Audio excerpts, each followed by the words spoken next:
Hello and welcome to the WWE versus AEW podcast. I am your host, Daniel, and we're live. Well, it says live on the nice little thing at the bottom, but we're not live, but we're going to be. So yeah, what do you reckon? Today on the show, we are going to be talking about, do you like it? AEW New Year's Smash. We're also going to be talking about that god-awful show on Monday night. Did anyone watch? I did, seriously. Raw was... I had it on... I think I watched it Tuesday, and it just kept going and going and going. Honestly, my shift at work went quicker than watching Raw, something we're supposed to enjoy. Anyway, we're also going to be talking about the big story of the week, which was Drew McIntyre contracting COVID, as well as we also found out some other wrestlers had previously contracted COVID in September time from AEW. We're going to be talking about the Matt Riddle and also the Ricochet contract situation, which has been one of the big talking points in wrestling this week. So, where should we start? Right, basically, as you can see, because you were watching the show, we are basically going to have a do at streaming the podcast live. I mean, we've been doing podcasts now for 2 years, something like that, 2 years. If you're with us on Apple Podcast, on Spotify, nice little ticker at the bottom. If you've been with us on that, then I just want to say thanks. But I don't know, I myself have found that I've started watching podcasts on YouTube. And like when I'm working, I always listen to podcasts throughout my shift. I'm lucky enough to be able to do that. But I don't know, I do enjoy. I think it adds a little bit more to watch. You know, watching someone whilst they're talking about the points. I mean, like, so say if there's a podcast that I do like to listen to, when I put it on YouTube and they've got like the face and like something, I will stay and watch it. Whereas as if it's just like what we used to do, where it'd just be the logo of the podcast. Do you know what I mean? I'm not really going to sit and put that on my nice little TV. Proud of that one that I've got behind me. So we're going to be trying to... I know one thing as well, by the way, before anyone says anything or tweets us about this. The camera quality, is terrible. For £1,000 laptop, it's not the best camera quality, is it, the built-in? So it does look like I'm going to have to buy a camera as well as this nice new microphone. So the plan is, this is basically, I've not really done a podcast, do you know what I mean, where it's not just audio. Normally, I'm sat here swaying on my chair, slumped down. I'm going to have to sit up straight for, 45 minutes, half an hour, which for me is going to be a really big job. But I'm going to give it my best. If you see me swaying, I don't know, you're just going to have to crack on with it, aren't you, really? So the plan is over the next weeks and months, and we're going to be trying to go, so it's live, do you know what I mean? So we're actually live, as it says down there, live. So that is going to be the aim of the game, to get live. And we're going to be trying to... I've opened up a Twitch account, so we're going to be on Twitch, live on YouTube and live on Twitter. So do look out for that. Give us a subscribe on YouTube. We're almost up to 900 subscribers on YouTube. So I just would like to say thanks to everyone so far who's subscribed. Well, this podcast, as always, will be available via audio at Apple, Spotify, and Google. So I normally plug everything at the start of the show, but it's on that nice little ticker. So for the people who are listening on audio, they're probably thinking, what is this guy going on about? But hey, find us on YouTube and you will be able to watch the show in beautiful non-HD. Camera is the next thing I'm going to have to get ordered. We're going to get into things in a second, but I just want to plug Teb's podcast. Teb's, we had him as a guest reviewing some of the bigger shows last year, WrestleMania, and the Royal Rumble. I'm hoping to get him on the show to do a Royal Rumble preview in a couple of weeks. Hopefully that will actually be live, so you can maybe have some contribution with that show. But so basically Tebs, he's a big movie fan, as I found out when I went to New York with him. And I'm thinking, do you know what I mean? What can we do here? Tebs went to... Well, I'm trying to think what he did. If you're watching this, Tebs, sorry, but you took us to loads of spots of like movie scenes, stuff like that. I think did you take G? He took our mate G to a movie museum. So Tebs is a big movie fan. So he's got his own movie podcast with Cum that he does on his own feed every Sunday, but he's letting us put his show on this feed as well. So if you were looking at your feeds and you saw the Wonder Woman... I'm going to test myself here. Wonder Woman 1984. Is it 1984? 1984 review. That was Tebs and Corn reviewing the show. So check them out. Find Tebs on Twitter. It's at Northern Tebs. And the Twitter for his movie podcast is at Movie Chef Podcast, I think. Sorry if I've got it wrong, Tebs. But you'll find Tebs at Northern Tebs and find your way for his podcast from there. He will check out his Wonder Woman review. Do you know what I mean? I listened to that when I was trying to work out whether or not I should watch Wonder Woman. So yeah, check out for Tebs. Swaying already. I just clocked myself swaying. I thought, don't do that. So my granddad would say, sit up straight, Daniel. So I'm going to do my best for that. So yeah, hopefully you enjoy the podcast in beautiful non-HD. Get a drink out, get a nice drink. I'm English, yeah. It's an English podcast. So a nice little China cup, yeah. Nice little bit of coffee in. So I know it's not professional to drink on air, but who said anything about being professional? So have a sip of your drink and enjoy the show. Oh, coffee's never... I put a sweetener in my coffee and it's not as good as sugar. Not as good as sugar. But trying to cut out on the sugar, so gone with sweeteners. Not too good. Right, so where are we going to start? So we'll start with the big stories of the week. And unfortunately, it's the big stories everywhere for the last, 9 months. And that is the COVID situation. So Monday night, I was sat just messing about on Twitter, inboxing a few people, and it came up on Twitter. WWE announced that Drew McIntyre had contracted COVID-19 and his main event match against Randy Orton would be taking place at a later date. So yeah, all we know about Drew, he appeared on Raw. He's meant to be facing Goldberg at the Royal Rumble. Now that match should really still go ahead. He's got to isolate. What is it? Is it 10? Sometimes it's 14 days. Sometimes it's 10 days. But say if it's 14 days, that will give him until the go-home show for the Royal Rumble. So he'll probably do a little angle with Goldberg on that show, ready for their big title match at the Rumble. So yeah, it's a shame for Drew. But it was weird watching WWE actually tackle the issue because normally they don't really mention COVID, do they? Is that the first time they've mentioned COVID? They might have mentioned it briefly. But they did actually mention it. Drew McIntyre came on Raw and said, look, I've got COVID. Wear your masks. Stay safe and all that. So, yeah. And then later on the show, he cut a promo on Goldberg. Also, that's been causing up a bit of a stir on Twitter. A lot of people say, oh, everyone goes in on WWE when their wrestlers contract COVID. It's just life at the moment, isn't it? And everyone probably by now knows someone who has contracted COVID, like personally knows him. I know I certainly have. So yeah, it's WWE are doing the best. If they're going to run, people are going to contract it. If AEW are going to run, people are going to contract it. So Newscat Jericho said on his podcast this week that he actually had COVID in September. So straight away, obviously, the Twitter mob was there. It's like, oh, no wonder he was doing concerts around that time. So, yeah, maybe not the best idea. But, yeah, Jericho did say that he did contract COVID. And also Nick Jackson of the Young Bucks stated that he contracted COVID. If you remember, like, building up, do you remember when before the FTR match at Full Gear, they sort of was, like, acting a bit heelish when they were super kicking Alex Marvez and Tony Schiavone, yeah, they super kicked Schiavone. And basically, if you remember one of them, the backstage segments, it just showed Matt Jackson and a foot. And that foot was clearly not Nick. And yeah, so while that was going on, he was at home with COVID. He apparently had it quite badly, a lot worse than Drew, who, as he stated on Raw, hasn't been having... I can't get used to being on camera. He hasn't had too many symptoms. So yeah, Nick Jackson had COVID in September. Jericho had COVID in September. Drew McIntyre has it now. And I'm sure they're definitely not the first, as we found out when loads of WWE wrestlers had it during the summer. Lance Archer also had it in AEW. He was due to face Moxley? Yeah, he was due to face Moxley, I think. And he had to get pulled from the show. That was around September time as well.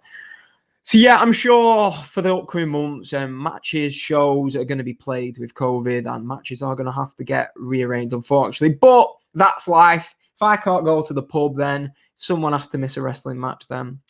So you got worse than that. Little girl, she can't even. I know, like, listen, we've got quite a few listeners in the States. I think in the States, kids are still allowed to go to school, aren't they? My little girl, she's in a reception, first year at school. Do you know what I mean? I think that personally, I think that's quite a big year. They like learn the sounds. Do you know what I mean? Alphabets, numbers. That's where they learn all the basics. And she's missing out on that. Her mum's doing the best at home while I'm sat here recording wrestling podcasts, checking out wrestling shows. And mum, bless her, is sat at home trying to teach the little girl.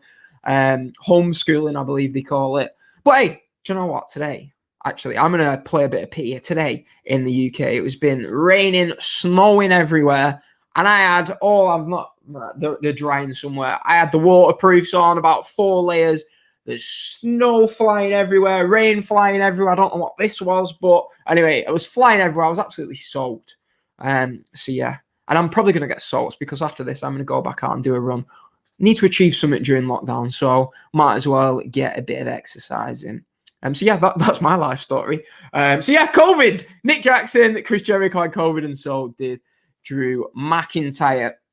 The second biggest story of the week, I've seen a lot of talk about it on Twitter. Some guy was like, oh no, he's already signed the contract. Listen, The Sun reported that Matt Riddle and a few other news outlets reported, I think, was it Meltzer, reported that Matt Riddle had signed a new 3-year deal with WWE. I think it was reported it was a $400,000 contract, which, what's that, about eight and a half grand a week?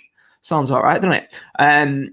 They reported that he'd signed that for 3 years. I was a bit gutted when I heard that because although Riddle is like Matt Riddle, actually, although he's like, do you know what I mean? He's doing all right. He's in the mid-card on Raw, and he's in the mid-card or whatever. But for me, it's just, I don't want to see Matt Riddle lose. Like on Raw, he lost to Lashley, yeah. I don't want to see Matt Riddle losing to Lashley. WWE just don't appreciate the guy. For me, I mean, if you've been listening to the podcast for the last few years, I've always been a big fan of Matt Riddle. For me, the guy should be one of your top guys. I remember the first time I saw Matt Riddle, it would have been, I'm trying to think, it would have been live at a Progress show in 2017 in sunny Manchester. And I was like, even my mate who came here isn't a wrestling fan. You'll see him on the vlogs, actually, G. He was like, who's that guy? And I was the same. He just, out of all the guys that came out, he was a star.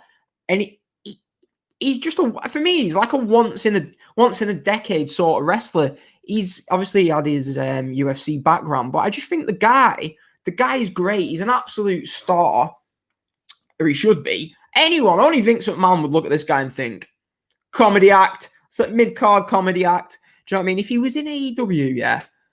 I'm a big WWE fan, yeah, but if he was in AEW, I'm sure those guys have all worked with him on the independent scenes, countless WrestleMania weekends I've been lucky enough to see. Tell you what, speaking of this, a little story here.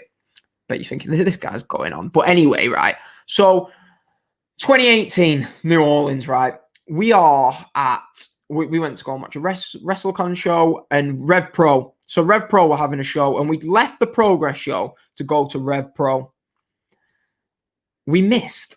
At some point during this weekend, there was a lot of drink. It was New Orleans, you know what I mean? I'm a young guy. It was a lot of drink going on. But we missed.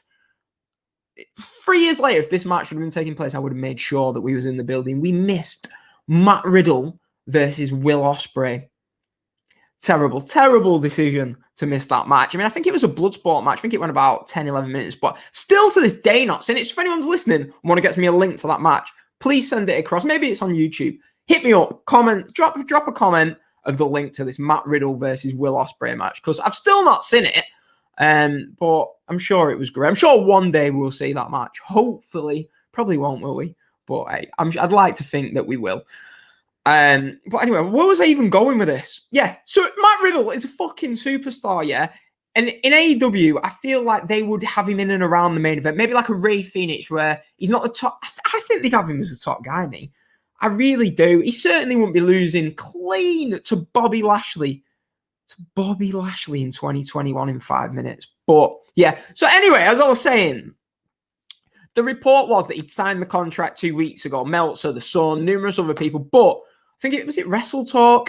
No, Brian Alvarez said on Observer Live that it was the belief that Riddle actually hadn't signed this deal. So the deal was on the table, a couple of weeks ago, and he still hadn't signed the contract. I mean, a few wise people on Twitter was like, oh, he signed the contract. Well, the people, they're like, oh no, he signed the contract 2 weeks ago. And I was like, well, Alvarez is saying that he's not signed the contract. And they're like, well, don't believe anything Alvarez said. And I thought, you're believing The Sun. Anyone from the UK knows The Sun, sorry, but The Sun is basically full of shit. So you believe in The Sun and Dave Meltzer. Meltzer's mates with Alvarez. So anyway, let's not get into a pissing contest here. I don't think Matt Riddle signed this contract yet, but hopefully he doesn't. I really hope he doesn't. But what I was thinking was there was the whole don't want to get into this, but in the whole allegations of like whatever from last summer, WWE did quite back Matt Riddle, so I'm wondering if that loyalty might go a long way with him signing a new contract. But we will see. Hopefully he's not, because I really want to see Matt Riddle inside an AEW ring. So I don't think we'll see Matt Riddle in AEW, but you never know. But I do think he'll sign with WWE eventually. Speaking of somebody I do think we'll see inside an AEW ring, and that is Ricochet, Irish wrestling legend. Joking, Danny. No, Ricochet. Ricochet has basically, he's not signed a new contract. Yeah, the rumor is the contract offer has been on the table, but Ricochet has not signed a new. Blaming. I mean, this guy was like, what? He was in New Japan having matches against the likes of Ibushi, Will Ospreay, and he's gone to WWE, and he was tearing it up on the indies. He was like the big hot name on that big indie boom 2016, 2017. Ricochet was pretty much the top guy. I remember his last match in PWG. He was like one of the top guys in PWG. And then he goes to NXT, and he's killing it on NXT. He had a great match with Johnny Gargano at the takeover on Royal Rumble weekend? I think it was. They killed it with that match. He had great matches. I was there live at NXT in New York. Him and Aleister Black. Aleister Black, where's he? Where is Aleister Black? They absolutely killed it in a tag team match against... Who was it against that? I don't know. They killed it anyway. It was a tag team match. It was a great match. It was my match of the night that night. I thought it was better than the Gargano Adam Cole 2 out of 3 falls match. But, yeah, where is Aleister Black? But Ricochet, I do believe that I just can't see him signing. Why would you sign him? I mean, he's jobbing to Retribution. He must know he's never going to... He'll never even reach the Matt Riddle level. Matt Riddle's a mid-card. Ricochet, they've treated him like shit for a few years. I mean, when he first got called up to the main roster, he was in like a little bit of a feud with AJ Styles, and he lost that. I mean, Ricochet and AJ Styles, only in WWE would those two not go out there and kill it. But since then, he's been on the main roster for, what are we approaching, like 2 years or something? And he really just hasn't done anything. He's like losing to Retribution every week. So if Ricochet, I mean, I'm not going to blame him if the money is the main motivation. Yeah, he's done his work. If money's the main motivation, maybe he'll go. I mean, maybe he'll stay in WWE. But I'd like to think he'd go to AEW. It's not like AEW paying peanuts. He might be able to get a little bit more at WWE, but at AEW, he's going to get a decent contract offer. And I don't for one second believe that the guys in AEW have basically came up with Ricochet. They're not going to not have him in the main event. They realize how good this guy is. And I just can't see... If Ricochet goes to AEW, he's going to be in and around that main event scene, and he's going to be on a decent contract. So if you're Ricochet, don't sign the contract, go to AEW.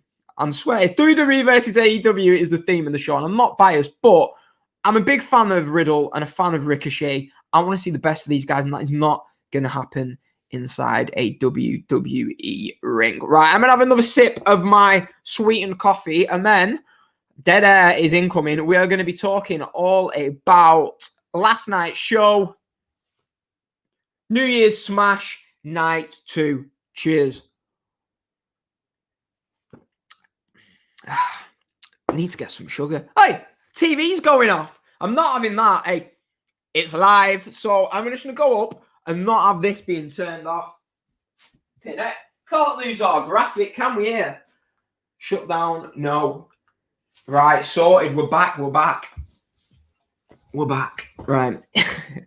Hey, it's live. Right, let's get into it. Let's get into the show that I watched this afternoon, obviously in the UK. I would love to stay up. It's mad, right? Back in the day, yeah, when I was at school, I'd stay up and watch Raw. I'd just stay up, yeah. I'd be like, I remember the first pay-per-view that I stayed up live to watch would have been SummerSlam 2003. It was the Elimination Chamber where Triple H beat Goldberg. What would I have been then? I'd have been 12. Great parenting, Mum. I'm joking. I'd have been 12, and I stayed up that night to watch SummerSlam. Yeah, actually, I wouldn't have been at school the next day. It's not too bad. But I definitely know I stayed up for, what would it have been after that?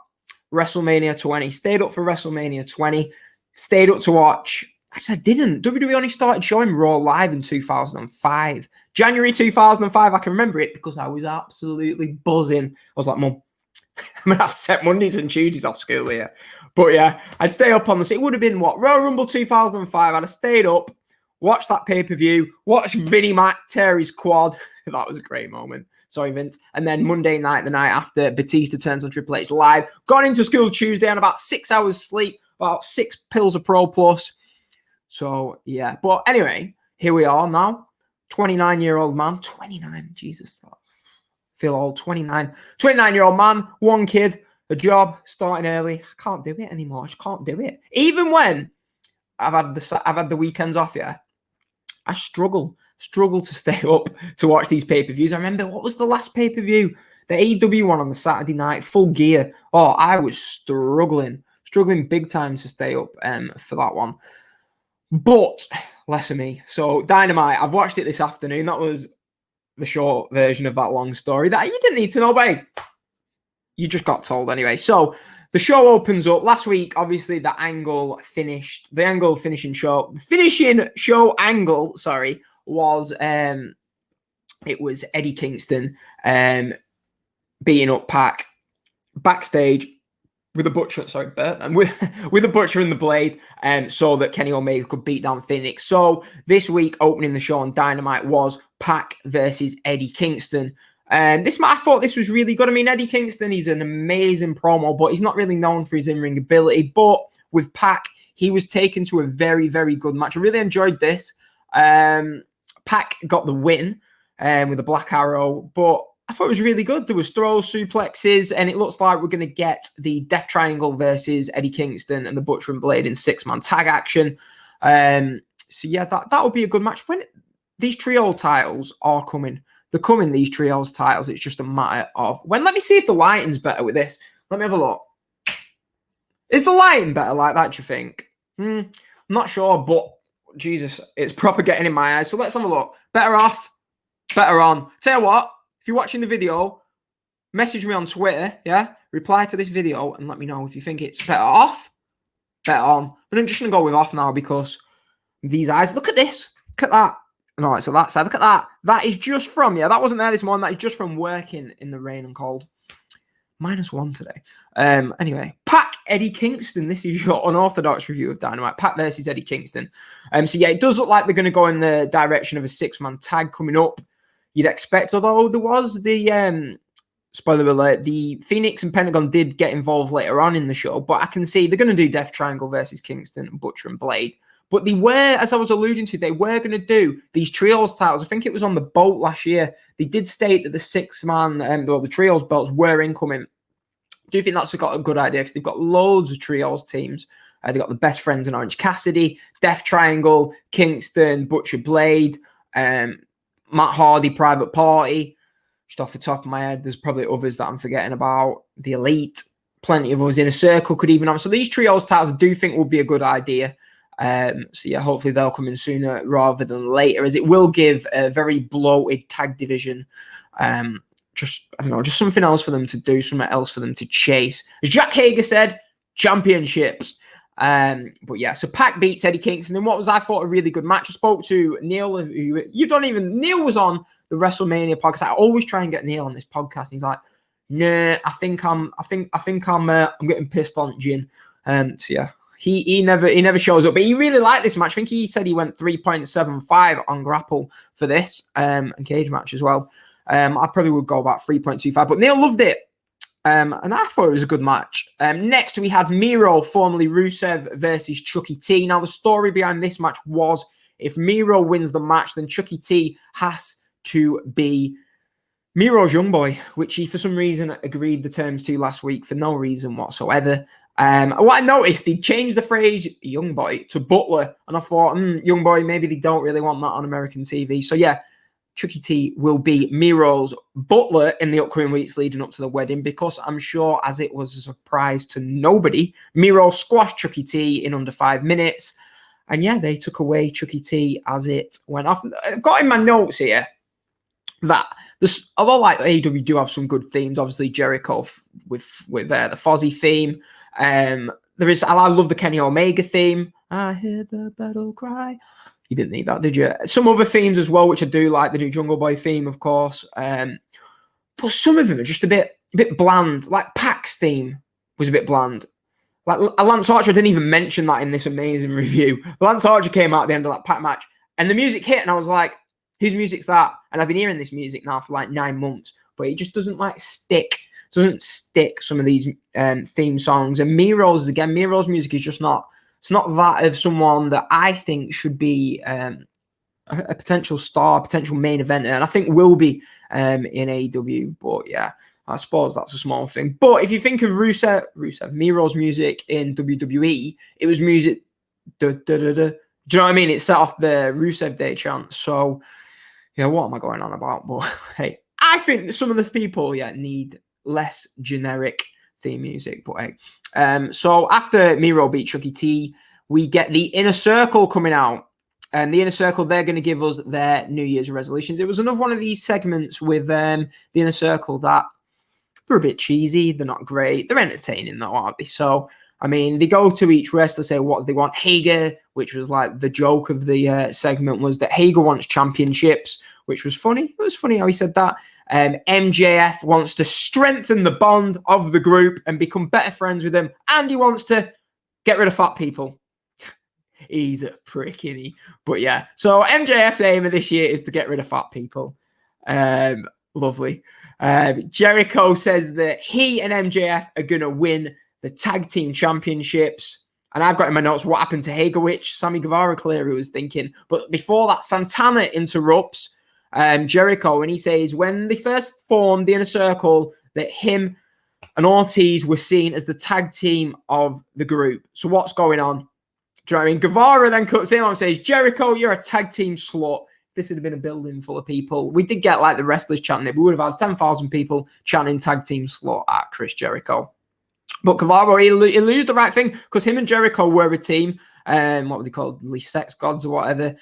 Jericho and Hager. If you remember, this is where it like sort of like about 3 months ago, if you remember, Jericho came out. I think it was after his feud with Orange Cassidy had finished. Jericho came out and said that him and Jake Hager were going to go for the tag team belts, which didn't really work out that way, did it? But hey, but the end of the thing, we found out that next week, Jericho says last week, Hager and Wardlow settled their differences in some friendly competition, and that's exactly what they were going to do, because next week they're going to find out who is the official tag team of the Inner Circle, because it's going to be in a triple threat tag team match. Not seen one of these outside of WWE for a while. It will be MJF teaming up with Chris Jericho, taking on Santana and Ortiz, taking on Sammy Guevara and Jake Hager. For me, I think MJF and Jericho will win that, but I'd be going with Santana and Ortiz. Yeah, so after that segment, they all pose together. They all give the... Hey, I can actually do that. Yeah, all these hands are dirty from this winter cleaning today. I can actually do that. I can actually give the signal that they gave. They all give this as they finish the segment. Next, we get an interview from the Dark Order. I think this was the first time that the Dark Order had been on TV since, obviously, the sad passing of Brody Lee. And they basically say, from this point going forward, everything that they do is going to be in the name of Brody Lee. Hangman Page is in the background drinking, and basically John Silver says he wants to interview Hangman Page, but he's just been a bit too like of a fanboy. So Reynolds takes it over, and they basically say that next week the Dark Order are going to team up with Hangman Page, and after that match they're going to ask Hangman Page if he's going to join the Dark Order. I think that'd be a good way to go. We're trying to get the Dark Order, for anyone who watches Being the Elite, I'm sure a lot of you do, are the stars of that show. Email from the Premier in. Cheers for that. They're the stars of that show, and they were getting over baby faces before this, but nobody's going to boo the Dark Order when crowds do come back after everything that's happened. So Hangman Page is the most, for me, before this whole pandemic thing started, Hangman Page was the most over babyface on the roster. I think he'd probably be champion by now, if I'm honest. But I think it makes sense to maybe not be the leader, but I think Hangman Page should be I think have him join the Dark Order now. A few months ago, it would have been him turning heel to join the Dark Order, which would have been pointless. But now, Hangman Page, John Silver should be let Hangman Page go off, do his own thing. It could be Hangman Page, the Dark Order, yeah, in about 6 months, 9 months, whenever fans are back. Hangman Page and the Dark Order can clash with Kenny Omega, Kenny Omega and the Good Brothers against Hangman Page and the Dark Order. That sets up a great feud as we come to the end of the summer. But maybe hold up. I don't know. I think they should do that. After Omega goes through Moxley, goes through Pac, I think the next challenger that makes sense would be Hangman Page. I'd like to see that match in front of fans, though. And they were clearly saying the match at Full Gear was really good, but they were clearly saving that for a big main event world title match later down the line. After that, we get a video package for the main event. Darby Allin and Brian Cage. This match has been built up. I feel like they've had a match at some point, but maybe they haven't. But the video package is just showing basically the 9 month. Yeah, because when Brian Cage, did he debut at the what do they call the Battle Royals? I can't even think what they call them. The stupid Battle Royals that AEW do back at Double or Nothing. Back in May, that was when this feud basically started. And yeah, they had a nice little theme in the background, Never Say Die. And yeah, this was a nice little video. Some at AEW at first, they were doing the video package on the Road 2 shows as we were leading into the first Dynamite was fantastic. That going back to the first match on Dynamite was Cody against Darby Allin. And they had a great little video package going into that. And I think they need to get back to that. And they did on this show because we had 2 little decent video packages. Then we go to backstage. The Elite are being interviewed. It's the Young Bucks, Kenny Omega, and Don Callis. Don Callis basically says, do you know what? The Young Bucks are stars. They can go out to their own music. So Kenny Omega comes out to that great entrance that he's got going. And they did like a bust. And he was like, New Japan, which was a bit weird. But hey, hidden wall and all that. Third wall, sorry. So Don Callis comes out and he basically says, now let's get the tag team champions out. The Good Brothers. The Good Brothers come through the crowd and they are going to team with Kenny Omega to take on Danny Limelight, Griff Garrison, and Brian Pillman Jr. For people who don't know, last week during the spot, if you watched Being the Elite, you would have known this. Nick Jackson, Jack Evans comes down on Nick Jackson, and basically Nick Jackson thought the way that he landed that he'd broken his leg, but he's just heavily bruised, I think, by the looks of it. So obviously this show was taped the night after that, so they didn't risk it, and the Good Brothers replaced the Elite in this and the Young Bucks in this match. So it was Omega teaming with the Good Brothers. While backstage we got in the little picture-in-picture, and the Young Bucks were stood with Tony Khan shaking their heads as they walk off. Now, weird thing in this during these matches, on Fight. Oh no, that's the Fight logo pause. But on Fight, we're supposed to I pay $4.99 a month. And we were supposed to get the matches through the commercials, but we didn't actually get that. So while you were in the States were getting picture-in-picture live on TNT, I was just getting that. I've been watching that logo all day. That logo, every time there's an advert, is what comes up on Fight for 4 minutes, 3 minutes, whatever. Which was weird because normally it doesn't. But yeah, so we missed a big chunk of this match. But some notes that I've got, I thought Danny Limelight, you will have seen him on New Japan Strong if you watched that show. And he's also on Dark. He looked really good in this match. I really like the look of him. And if they've learned anything from the, Ben Carter, then they need to get this guy signed before WWE come in. But maybe they will, maybe they won't. But anyway, Magic Killer on Danny Limelight for the win. Obviously, he's the guy who isn't signed, so he was always going to take the pin. We get a 3-on-1 beatdown, Kenny Omega.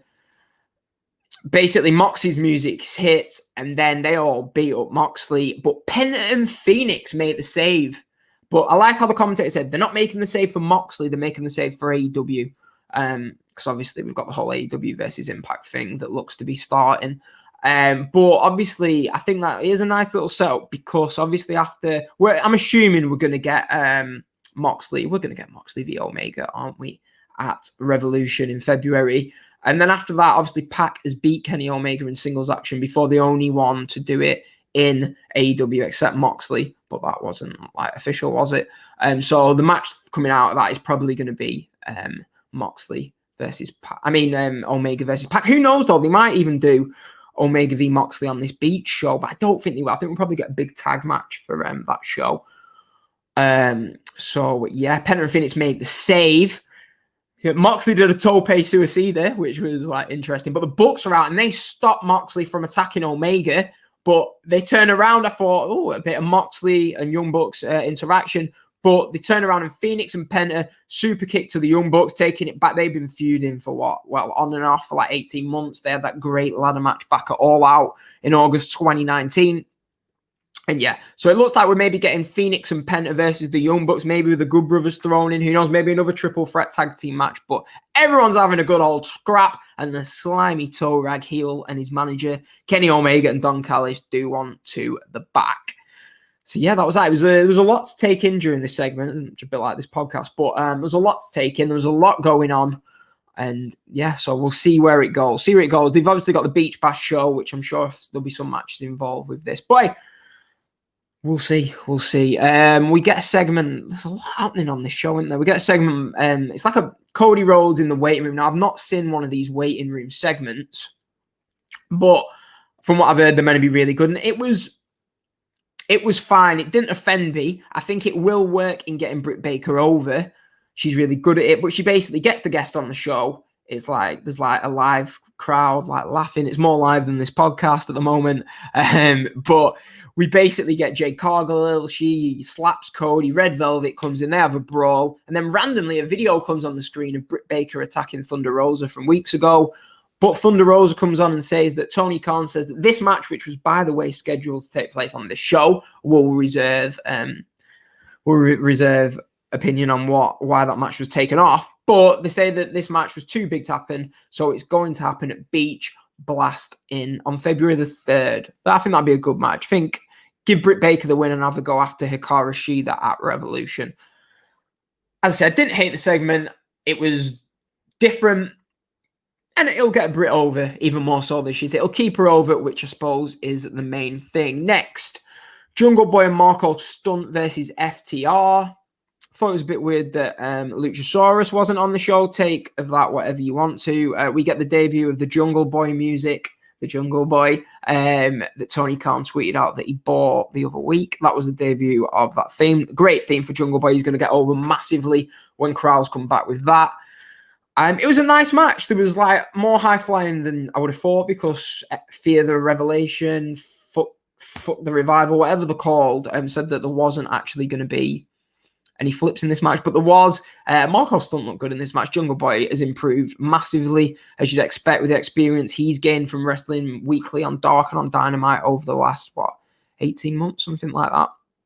But yeah, it was a nice match. It was fine. They take out Jungle Boy, hit their finner. It'll always be, I nearly said it'll always be the Magic Killer, but it wasn't actually. Was it called that in WWE? What was it called? Give us a reply to the show on what it was called, because I don't know. But yeah, they hit the finish. I'll put up, they hit the finish on Marco Stunt for the 3. It was a nice match, and the right team won in FTR. I need to take a breath. I need to take another little bit of this coffee.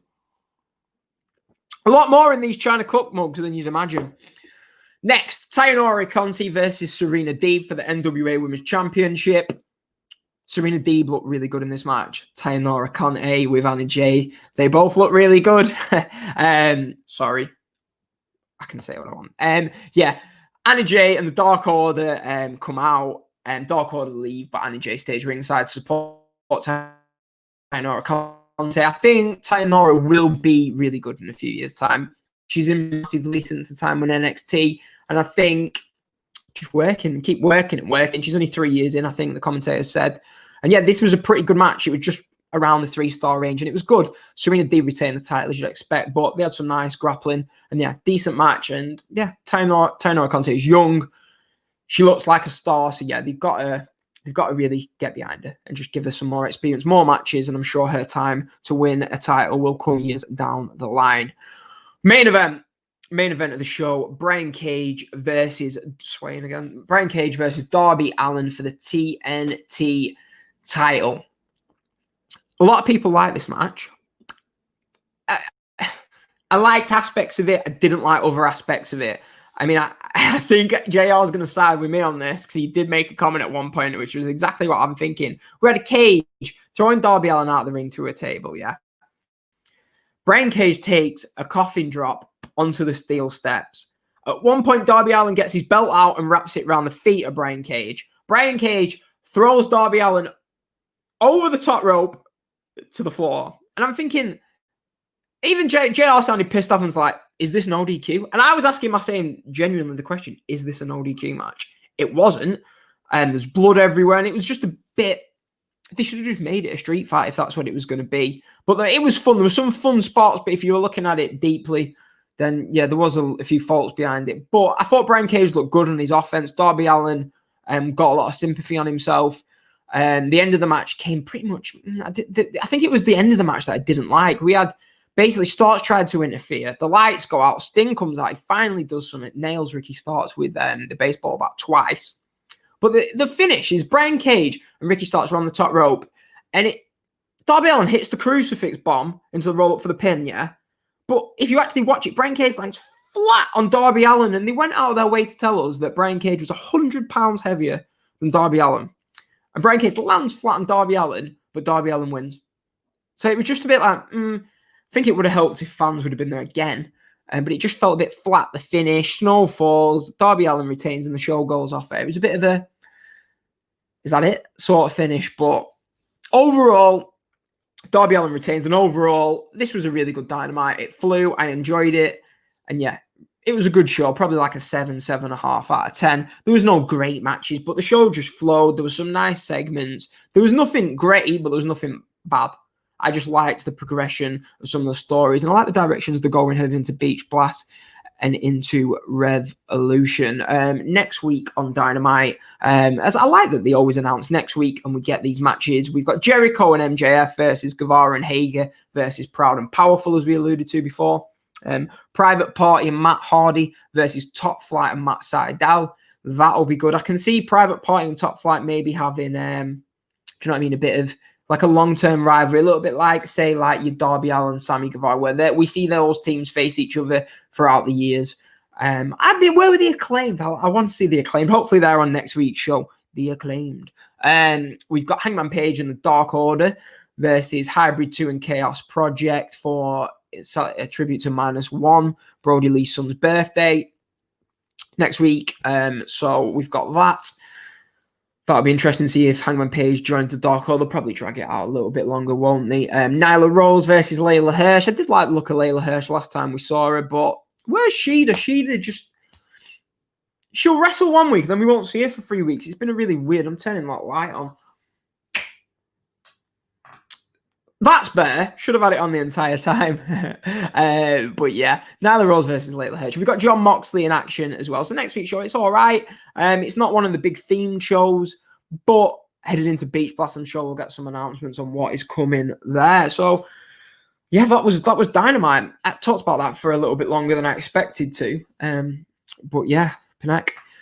Right, so we're going to finish the show just by quickly going over the show that I really did not like, and that was Monday Night Raw.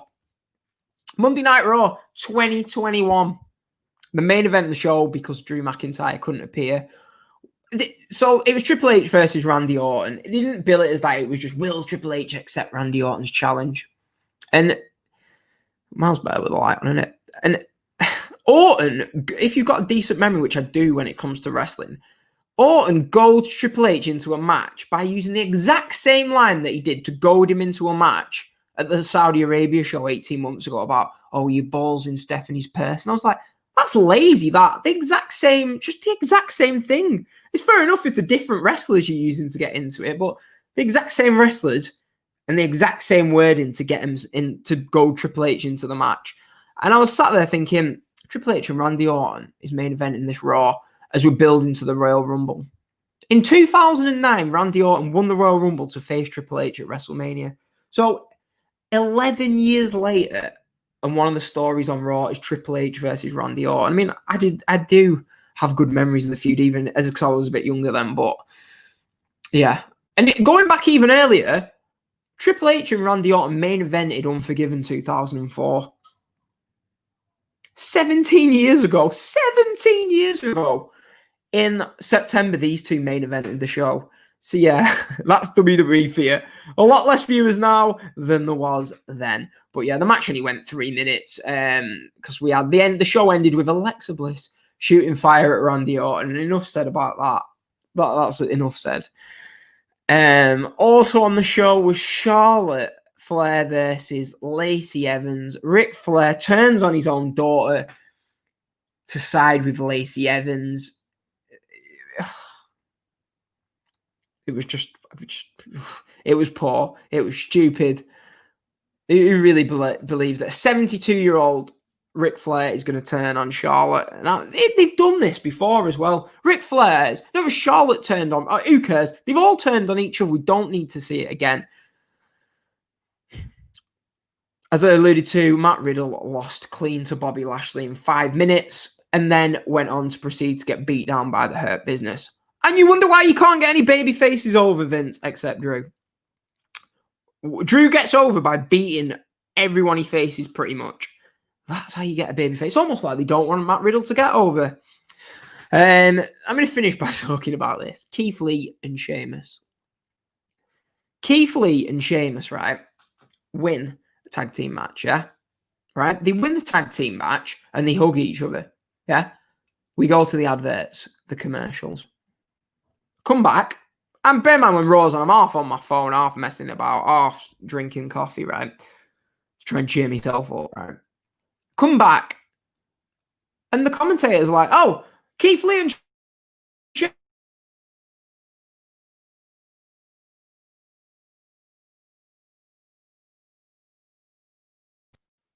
they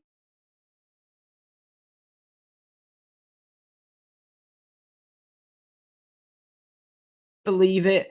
And I don't know what's going on with the camera. Sorry for you audio listeners, but they didn't even bother to tell us why this was going on. Why have Keith Lee and Sheamus having this match? Didn't bother to tell us. And then at the end of the match, Keith Lee beats Sheamus clean. Keith Lee offers a friendly handshake after they've already raised each other's hands after the match, the victory before. And Keith Lee and Sheamus hug. So we've gone from them winning a tag team match, yeah? All happy. We go off to the commercial. We come back. They hate each other. They're having a match. They didn't even bother to tell us why. And then we go from that. Oh, let's hug. Honestly, I don't know what. I know they had to book this show last minute because a lot of people were off the show last minute. But come on, I mean, it's not hard. Vince, you're like whittering onto the commentators down the mic. Tell them, go on, tell the viewers a reason why this match is taking place, or at least they could show something. But no, I don't know why this match took place. I don't know why. I don't know what was going on. Keith Lee versus Sheamus. It felt like Keith Lee and Sheamus were on my TV for ages, which they were. Just terrible booking with this match. And Keith Lee, another one. He should be right at the top. He's one of the best guys that you've got, along with Matt Riddle, along with AJ Styles. Get him right up to the top. Keith Lee and Matt Riddle should be your top two baby faces on Raw right now. But no, it's all about pushing Bobby Lashley and Sheamus. Anyway. So yeah, Raw was fucking shit. Sorry to swear, but yeah, it was bad. It was a bad show. And yeah, dear me. Right, so that was it. So we've talked about everything on this show.